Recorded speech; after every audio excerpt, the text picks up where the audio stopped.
Hello everyone, welcome to another interview with 3D Total. Today I have the amazing Jackie Droujko with me.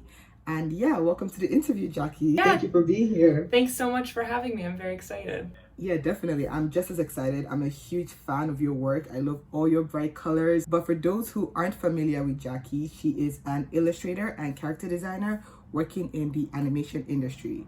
Before I get ahead of myself, can you tell us a bit about your artistic journey? Tell us a bit about yourself, and yeah, just let us know. Sure, yeah. So my name's Jackie. I'm a character designer. I graduated from Sheridan Animation maybe 4 years ago now. So I've been a professional in the industry for about 4 years. I moved out to Vancouver after school for work. I worked at Titmouse for a year, and then I worked at Netflix for a couple more years, working on 3D features, including working on Charlie and the Chocolate Factory, which got held back and then pushed forward. So that was the whole thing. And then I worked on a couple more features, and now I'm freelancing for a bit until I find another feature. That's about it. Oh no, that's cool. That's really amazing. Everyone has their different artistic journeys, but working in the entertainment industry, especially animation, what was your experience with breaking into the entertainment industry? What would you say your journey was? Was it smooth sailing? Did you have struggles? And what helped you? What was your experience? Well, this makes me sound old, but social media wasn't so prevalent when I was going to try to become an artist, right?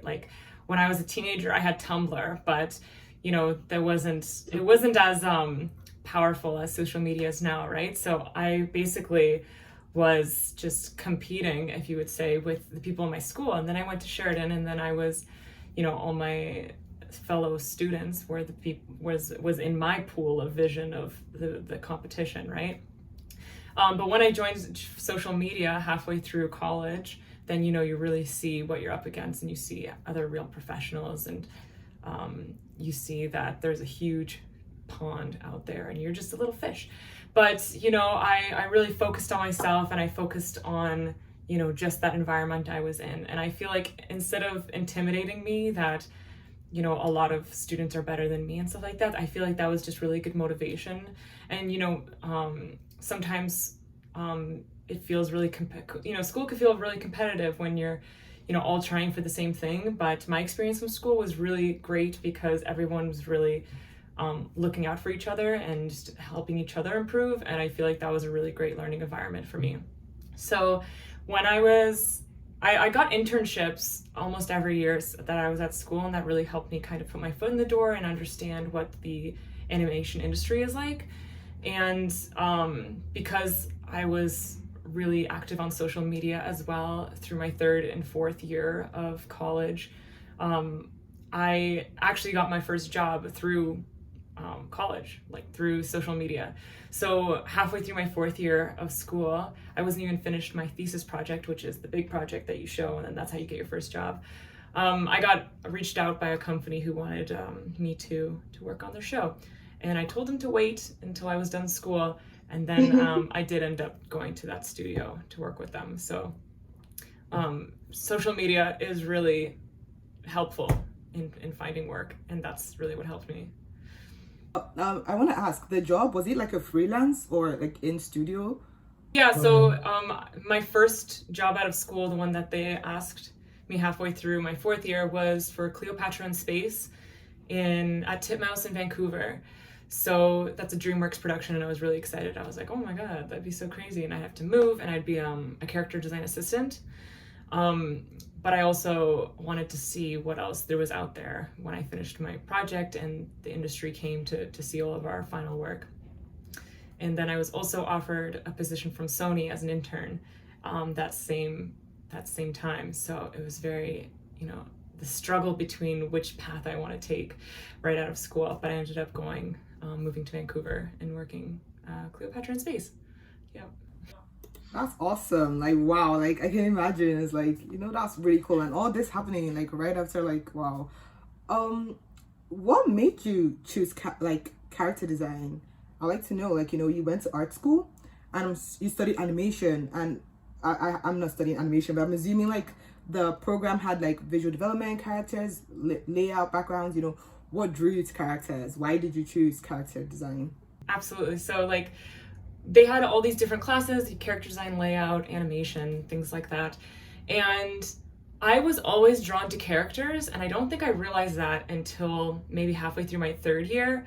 I'd always go around people drawing in my sketchbook. Like even in high school, the thing that I would draw the most is people around me and like characters. And all of our professors always encouraged us to go into background design or animation because those are the jobs that are most like prevalent in the industry. Things like visual development or character design is a very niche. Like there's only like a few character designers per project, you know what I mean? So like they always discouraged us from doing that because if everyone wanted to do that, no one would be able to get hired. And school was very much about getting hired. So I never thought that that was a possibility for me until halfway maybe through third year when I was like, no, like this is what I like to do. And why would I not do it because a bunch of old guys are telling me I shouldn't do it? So so I just I changed my path, and I started realizing, no, this is my passion, and I started just drawing more characters. Yeah, definitely, I agree. You know, right now I'm studying concept art, and like, you know, we also have the kind of same, you know, ideology. Like it's best to go to environments, it's best to go to don't do characters, have, you know. But I do think like you have to do what you truly want to do, because like if you're gonna do this for like, you know, the rest of your life or as long as possible, you want to have passion and do what you love doing the most. So definitely I totally agree. I fully understand. And I mean, you know, you put in all the efforts and eventually it pays off, right? Yeah. So I actually am a subscriber to your YouTube channel, and you share so much informative, helpful content, and it's so like good, you know, like all your tutorials, building a portfolio. I love it. So I love the fact when artists try to give back what they've learned, you know. I just love it. And you recently featured in the character design quarterly issue where you shared tutorials and everything. Can you tell us a bit about like your inputs in it, like why you decided to share what you shared, and like Yeah, like why I decided to share tutorials and stuff, and why I like post online about art like that. Yeah, no, yeah, like just yes, fine. Yeah, totally. Yeah. Well, I've always, you know, it's hard to learn as an artist if other artists don't share, I find. And I was very lucky to have artists that I really admire take the time to share their information, with their knowledge, their resources with me. You know, like there's this one artist, my art director, when I was on Charlie and the Chocolate Factory, Ty Carter. He's an amazing artist, and he went above and beyond just being an art director. He would give me such great feedback that I feel like I improved like twice as fast as I ever would have through school or just by myself. And that really impacted me, and I really believe that, you know, when artists share, it's not like it's not, you know, like instead of gatekeeping, I find it really important that artists like share their knowledge so then everyone could get better together, you know what I mean? And I also really, I enjoy teaching, and I think it's fun, and I like when people are able to tell me afterwards that they learned a lot and that I was helpful. So that makes me feel good as well. You know, it's always good to give in return, especially like in this world. Some people can get like, you know, blinded by like, oh, I just want to improve and improve. But like sometimes you have to like take your time to also help those in need, because like, you know, not everyone can go to art school, not everyone has the resources. So like, you know, just drop in a few tutorials here and there, like it goes a very long way, and we really all appreciate it. Like definitely. I want to talk more about your creative process when creating an artwork. You know, you have tons and tons of videos, process videos and everything. But yeah, could you just share a bit more about how you like came to find your creative process? And I don't mean your style. Like, how did you find the workflow that works best for you? How like rigid are you? Are you more expressive with making an artwork? Do you like try different techniques depending on the artwork, or do you have like a strict process, like it has to go this way? You know, like every artist has their way of like expressing themselves. So can you tell us a bit more about that? Yeah, for sure. I like to kind of go with the flow. I feel like sometimes, you have an idea and you go with it and you're excited about it, and those pieces end up going by really quick. But most times it's more like I start just like scribbling a shape and then seeing how it comes from there, maybe looking at an inspiration that like something online that really inspired me or something like that. And I feel like my process evolves as I discover new tools to express myself. And I really like finding new ways to do that. So, like, for example, in that character design quarterly tutorial that I had, I discovered turning soft brush into like changing out to dissolve, and then finding these really cool smooth edges. And then my piece kind of changed completely from just like finding a new brush. It added such a new voice to the piece that I didn't have before, and now I like using that technique in the future. I just find always experimenting is a great way to really evolve as an artist. If you're always doing the same process and doing the same thing every time, then you won't change at all, right? That's awesome. You were able to like discover something just by like working on a tutorial. Like, oh, this is cool, right? Like, it's all about the happy accidents. Yeah, exactly. You went for Lightbox recently and it looks amazing. I really wish I attended. But like, what was your experience? Can we just like talk about that? Yeah, for sure. It was really cool, and like obviously it is such like you have to be in LA in order to go. It's not feasible to like fly down. Like I flew down because I was going to sell and I was going to make my money back, but like I've never had that opportunity and the privilege to be able to just go down for a few days for a convention. So that was cool. And it was very much like an Instagram hub. Like everybody that I follow, everybody that I admire, people who admire me, like it was just like I'm walking down the aisles and people are like, oh my God, Jackie, hi. And I'm like, what? So it's just like really bizarre. It felt like just like a world that I've never been in, like stuff, you know what I mean? And it was cool because I had the opportunity, because I'm in Vancouver and all my coworkers are in LA. So I had the chance to actually meet all my coworkers and meet directors I've worked with and production designers, and people came to my booth and they said hi.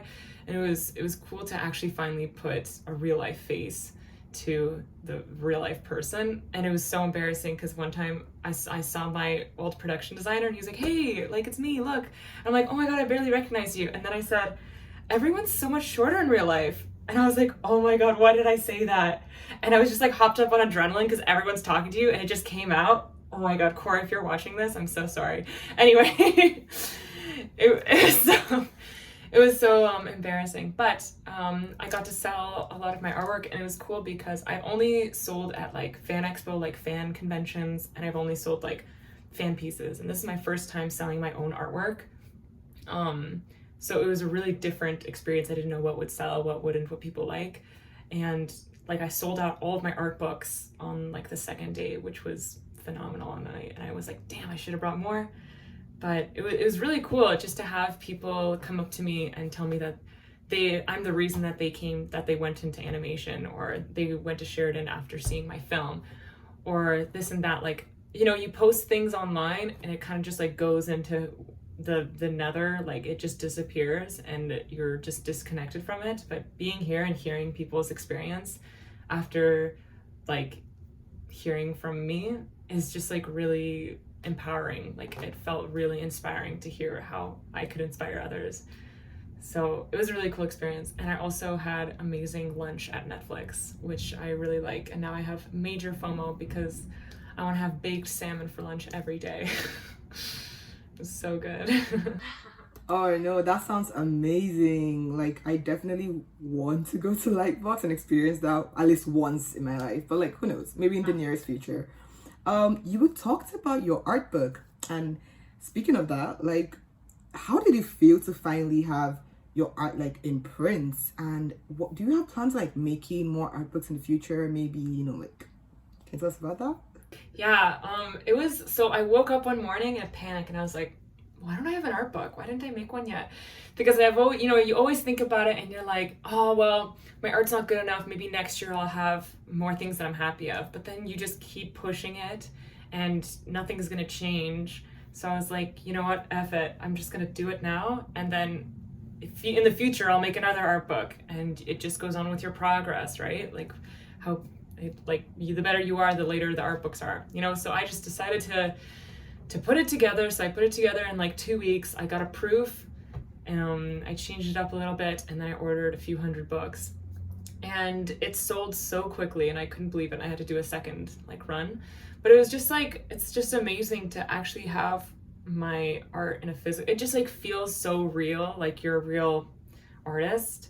And I self-published it, so it's like all out of my own pocket. I didn't go through like a publisher or anything like that. And I feel like, you know, the next book would be really cool if it was like maybe through a publisher or through a Kickstarter or something like that. Something that, because I have some really cool art books on my shelves that have like a lot of extra goodies from Kickstarter, because like the more pledgers there are, the more like extra things that there are. It just seems more interactive and more community based. So I think that that'd be a really cool next step, but I have to wait till I have another 100 drawings to put in this art book. So that won't be for another year or so, maybe 2. So I don't know. But yeah, it's cool. It's really cool to have an art book. It legitimizes everything, I think. I love collecting art books. I can't wait to like have your physical book with me. Definitely excited to see more art books from you in the future. Definitely looking forward to that. I also wanted to talk about like freelance. Let's go back to freelance, right? When you went to Lightbox Expo, you said it kind of felt like a hub, right? Like a connection hub. What advice would you give to people trying to break into freelance and, you know, get their name out there, find their connections, and, you know, just basically networking? What advice would you give to people trying to, maybe people early on in their freelance career, or people trying to break into freelance? Absolutely. Well, at Lightbox, obviously, there's just recruiters everywhere. You give a little print with your name and your email behind it, and then that's something to remember you by. But not everybody lives in LA, obviously. Like, for me, living in Canada, it is 2 times as hard to work in the American industry, because networking is not physical. You're so far away. And also, if somebody does want to hire you from the States, freelance is one thing, but full-time, like, it's very difficult, because they'd rather just hire an American, because either they're physically there or they don't have to sponsor your visa. It's just like so much easier for everybody involved if they don't hire a Canadian. So finding full-time work, especially post-COVID, is difficult. But for freelance, that's the thing, there's no borders. So for me, how, like I said before, how I found all my jobs was through social media.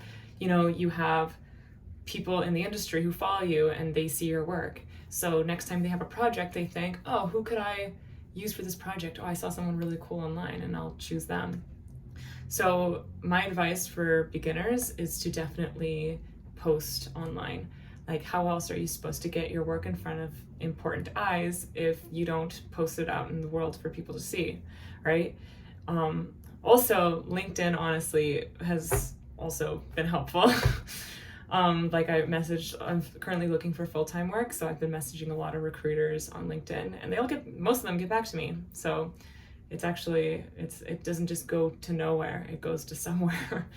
So, and also for example, I said I did a lot of internships in college. What I did was I just like cold emailed every studio out there, like small ones, stuff like that, with my portfolio, asking if they have a project that they need an intern for. And I actually got my internship in Denmark through that process, just emailing, asking. And then they said, yeah, come on down. And I said, okay. And that was that. You went to animation school, so probably you're more familiar with like making short films, but like for people who probably can't go to animation school but kind of want to, you know, make a short film for their portfolio or whatever, I know you have videos talking about this on your channel. I've watched them, but like I just want to also discuss a bit on the interview. What advice would you give to someone trying to, you know, make their own short film? For short films, honestly, the first and most important advice is to just start, just do it, because there's so much of worrying about not starting your short film is about like, I don't know the process, I'm not really sure where to start, like I'm not good enough yet, I'll just wait until I'm better. But then you never do it, you know. And if you start doing it and then you learn the process as you go, it's like you'll get somewhere. You'll get further than you would and if you didn't do anything at all, right? So like this year I started, yeah, it was this year. This was it last year. It was last year. Last year I started making this new short film I'm working on. And I was thinking about it for a while. I was like, man, and it was like a year. I was like for a year thinking like, man, I want to make a short film again, but I don't have time. I'm like working all the time and I don't really have an idea. So then one day an idea came to mind and I was like, I'm just going to start and we'll see how far I get. You know, you don't have to stick to an insane timeline or whatever. And then I started and then I'm still doing it and it's almost done. So I feel like learning the steps, having maybe someone do it with you is also really great. Like when I made Space Date, there's 3 Space Dates and I made it with my partner and a few animators. And that also really motivated us to keep going because there was other people involved and you can't just like ghost people. You know, some people just need that push, you know. You want to do something, but like sometimes, as you said, it's like, I'm not ready. But you just have to like get up and do it sometimes. Because like, yeah, and you know, sometimes you learn along the way. You know, you might like have like this roadblocks, like I can't do this. But when you start, you find solutions for those like problems you thought you might have faced. So yeah, that's really helpful advice. Especially because a short film is such a big project. There's so many steps with it. So instead of worrying about the whole thing, you just worry about the one section that you have to worry about, you know. And you know, how do you eat an elephant? One bite at a time. One bite at nice. Yeah, definitely. I'm really looking forward to like the new short film. You've been posting like snippets and it's already looking so amazing. Like I cannot wait to see it. So thank you so much. Before we end the interview, I don't know how long this interview has been running. Okay, for about 25 minutes, but like I guess we're right in time. I don't want to take too much of your time.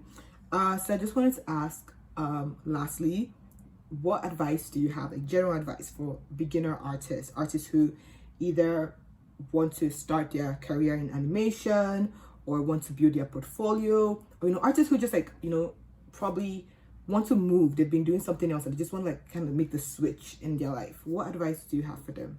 Okay, I have 2 pieces of advice. My first advice is, you know, there's so many resources online. There's a lot of free resources and there's also, you know, different types of courses, especially for beginners. Like there's like an infinite amount of resources. And, you know, I feel like if you don't want to go to school and pay $10,000 a year, there's so many other ways to do it online and, you know, pay for a mentor to check on your work once a week, or pay for like one class of character design that you do work for every week or something like that. Like taking like online courses, looking at online resources, getting people to look at your work online is extremely beneficial. Like in this industry, like when I started, I didn't know anything about it. I didn't know what even to Google to start, right? So that's why like taking courses to guide you and talking to other people and finding a community to guide you to actually start going in the right direction is really important, because how else are you gonna kind of figure that out? My second piece of advice, and my more important piece of advice, is you know, I've been talking a lot about grinding and working hard, but my most important piece of advice is to rest. And I say this because, you know, it's really easy to get caught up in your passion, to, you know, pull all-nighters and work really, really hard and overwork yourself. But I find it's really important to take care of your mental and physical health first, because like I got injured from overworking and I have cubital tunnel syndrome. It's like carpal tunnel in your elbows. And I've been dealing with this on and off since the end of college. And I was actually out of work, like I couldn't draw for 4 months this year. And it's from working too hard and not sitting properly and stuff. So when I was out of work, I had to reevaluate my identity, because I thought of myself as an artist first. But in reality, I'm a person first, and then I'm an artist, you know, and you have to find passions outside of art. Because when my arms didn't work, I fell into a depression. What am I if I'm not an artist? Like, what am I gonna do? Go on a walk? I don't like doing anything else but drawing. So, you know, before, who knows what will happen in life, you know what I mean? So before that happens, it's important to find yourself for who you are before you are an artist. You know, find other things that you like to do, see your self-worth, here's what I'm gonna say. See your self-worth not attached to how good you are at improving as being an artist. And I could have said that in a better, smoother way, but that's the only way I can think of saying that right now. That's my advice. Yeah, I think everyone has to be reminded, you know, like not just artists, but like we are all humans, and you know, we really do need to rest in order to like be able to work the next day. You know, it's just natural. Everything needs rest. Even your computers, your phones, you need to recharge the batteries. You need rest. And sometimes we forget as artists, especially like, because it's, you know, art is something we're also passionate about. We forget where that like it's just like as tasking as any other like job, you know, like I don't know if you've seen like the meme of like an artist, like you work 24/7 drawing, and then when you want to relax you draw. So it's like all you do is just drawings. Yeah, exactly. Especially as a beginner artist, because you're trying to improve so much and you're like trying to catch up or whatever, like you have to rest. Exactly. And for finding like resources online, I totally agree. And I'm just gonna like really shout you out real quickly. Jackie's Patreon. She also has an amazing YouTube channel. I watch her videos and they're very helpful, especially if you want to break into the animation industry. So definitely check Jackie out. She's a phenomenal artist, honestly. Like her colors, everything's beautiful. So yeah, thank you so much. Right now the light is like blasting through the window, so I don't even know. So yeah, thank you so much for taking your time once again to have this interview. I truly appreciate it. Thank you so much. And do you have any like final remarks, closing words? Oh yeah, follow me. Definitely. Yeah, follow Jackie everywhere. Everywhere. Thank you so much, Jackie. I really do appreciate it. Okay.